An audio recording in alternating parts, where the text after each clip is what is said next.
Okay, welcome to week 1 of Golf Coaching News, episode 1, week 1, number 1.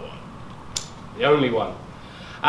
So me and Rob and the Golf Shop are going to be starting this new weekly newsletter. There's going to be videos on golf coaching, there's going to be just simple tips, and then we're going to do some product reviews and everything. That seems to be what you guys like as well. If you actually want to get involved in those, Yes. come talk to us. We get you involved in the videos as well. So the first thing that we've got running from this is We have seen Callaway. Okay, we've seen Callaway's new stuff this week. So product range for 2018. God, I can't get my words out quick enough. I'm so excited. It is Rogue. All right, so they've had Epic last year, was the best driver on the market. Massive, long hitting, low spinning. But Alex, what's Rogue all about? The Rogue is just going to be slightly deeper in the head, so slightly longer. So they've got rid of now the slide and track at the back, so it's not going to be quite so weight adjustable. And that's why the Epic is staying. So your Epic's going to be your adjustable one where you can move weight about and control ball flight a little bit better. The Rogue now is going to have slightly different gel brake technology, so instead of the bar sitting straight, they're going to sit in an hourglass shaped. Again, this is going to try and help ball speed, launch, all the things that get golfers excited. We hit it, we're not allowed to show you any photos, thank you Callaway, even though you can see it online and all over the place. It's everywhere. We were quite excited, I tried to take some photos, but Phil stopped us. So, from what we heard, like the difference was the hourglass bars, where they were usually upright, they reckon standard shaft, standard head, comparing both of them, there was maybe about 12 yards longer from the road. So, you've got more adjustability in Epic, but if you're really looking for power and some distance, then the Rogue might be quite a good option. So they've got 3 heads. Yes. Sub-Zero, like low speed. Yeah, 3 heads. You've got Sub-Zero, which is very, very similar to the current Sub-Zero. Okay, you're going to have same shaft options, all those things, plus 4 extras, isn't there? 4 Yes. new ones. Choice. And then you're looking into a draw head, a Sub-Zero head, and just the standard head. And they're great. You know, I was very impressed with ball flight, strength, the noise of them. They were just really good. Really, really cool. The colour of it's really good as well. So that's it for the driver. Yes, they then they've do got fairways. fairway That's woods. a big change. So last year's Epic fairways, they were adjustable from the hosel. The Rogue ones aren't going to be adjustable. But the difference was they put the bars into the fairway head, so ball speed off a fairway is silly long. So it's almost like hitting driver off the floor. On first hit, it was bonkers. ooh, wow. Like, it took me not by surprise, but like, oh, that's something good. You know immediately as you hit it, you've got something exciting. And it's not adjustable because the 15 grams that they've used to put the gel brake bars in, that would have been the same weight as putting in an adjustable hosel. So they couldn't have both. They had to make a choice. Yeah. And so again, if you want adjustability, you want ball flight control, Epic. Epic is the one for that. If you have got a controlled ball flight, and you're happy with that, and you're after speed, grab the Rogue and have a go with that because it's a good kit. I've heard it quite a bit this year actually. Some people don't actually like the adjustability on it. Find it a little bit heavier. So you might find the bars just pings the ball off the face pretty quick. I'm one can't for get the that. words out, I'm so excited about it. I'm one for that. I've still got a non-adjustable fairway wood. Just like it. And that's probably why I like the Rogue. I've got last year's XR16.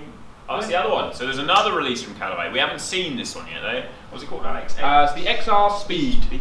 And that'll be coming sort of early springtime. No photos are released yet. We just know that it's going to exist and when it's going to be arriving. So as soon as that happens, we'll let you know. We'll be on it. We will be able to harass Callaway a little bit more on Norfolk's first Callaway fitting event, which is with us on February 16th. So you've got 4 technicians. You've got me, Alex, we've got Phil from Callaway, and we've got another Alex coming from Callaway, and he really knows his stuff. So if it hasn't been enough that you've heard us talking about it, we want to see you down here. So February 16th, it's going to run from about 2 p.m. right the way through to the evening. You can come try it all. They're going to have all the drivers, the fairways, they've got rescues, irons, wedges, so if you want to look into shafts, lofts, all sorts. We're quite excited about that. I think if you get down and you have a go with it, I think you'll notice that there is a difference this year. Callaway last year did win Brand of the Year on My Golf Spy, and you can see why. You know, they're pushing, they're making differences, and it's just exciting to see what their new products are. So in terms of price between Epic and Rogue, what's the difference? Price point now is not going to be anything. So they are going to sit side by side. It's going to be around a £400 driver still, so at that top bracket. But the Epic is actually coming down in price.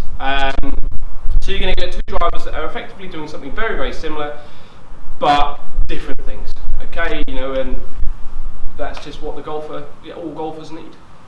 So, in terms of Callaway, I think we're there. So now we can get on with your golf tips. We ran a little Facebook competition prize, which we're going to draw next week, because we didn't want you spending all the money in the sale. Effectively that's going to go now. So we'll sort that out in issue 2. Who's going to be here, who's going to get their £50 voucher. So we thought we've got an awful day, it's a windy day, so we're going to teach you a couple of different ways of how we can hit some flatter flights. So I've got one method, Alex has got another method, we're going to talk you through it. So Rob will show you what he normally does and then what he does to try and hit a low shot.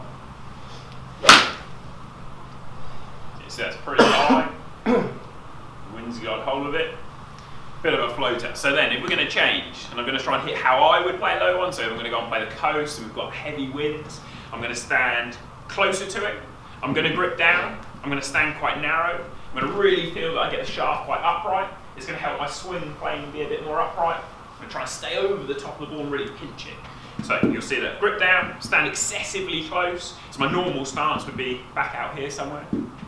Grip down, ball back in the stance, you'll see I've got a bit of shaft lean, weight's going on my left leg a little bit. Definitely flatter. Yes, a little bit lower. Alex, what would be your option of hitting a low? So if I show you my normal, I'll give you a little swing from there. Good setup. Nice wide stance, strong shoulders, wide turn. Beautiful. Right, so the way that I would, the second way that I can play a little low punch shot is I would move the ball position back in my stance. What that does is it sets the loft a little bit lower. Okay, so it's going to get your iron coming out maybe 1-2 clubs lower. Okay, now that is going to help keep the ball flatter, lower launch, you know, and then it keeps it that way. So if I set up with it on the back foot, okay, I'm going to keep my normal setup so I don't go back to get it. Okay, my hands stay in front of the ball that way. Now something I do out of personal preference on this is to just aim left slightly. Okay, it does help me to turn through the shot, to open up my body, and then all I've got to make sure is that I'm holding the club off. You know, by holding it off I just mean I'm not allowing it to rotate over. Okay, so I'm going to make sure that comes down steeply in the back of my stance, squeezing that ball out, getting the ball coming out flatter, hotter, under the wind, you name it.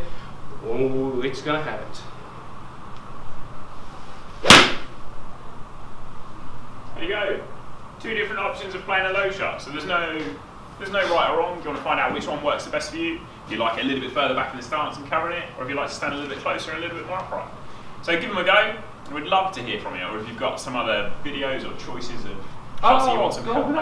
Like we want more ideas. You know, we've got our own ideas of what we want to do, what's happening, but at the end of the day, it doesn't really matter as long as if you're not going to watch it. So let us know what you want, and we'll do that for you. It's going to be quite good fun. We're excited for what's coming in 2018. We've got loads and loads of stuff planned as well in terms of coaching seminars, coaching days, just our normal lessons. We're making upgrades all the time. We've got some wedge clinics, we've got some drive for show events that we'll have TrackMan out. We'll teach you a few different wedge shots, a few different drivers. I think we've got a couple of those dates in for February. So have a little look on the website, you'll find where those dates are. We've just got loads of that. Too much that Rob has. I can't remember it all. But we have got a diary planner, so we know where it is. But if you want to, just get in contact with us here at Peterfield Golf Shop, where we talk golf.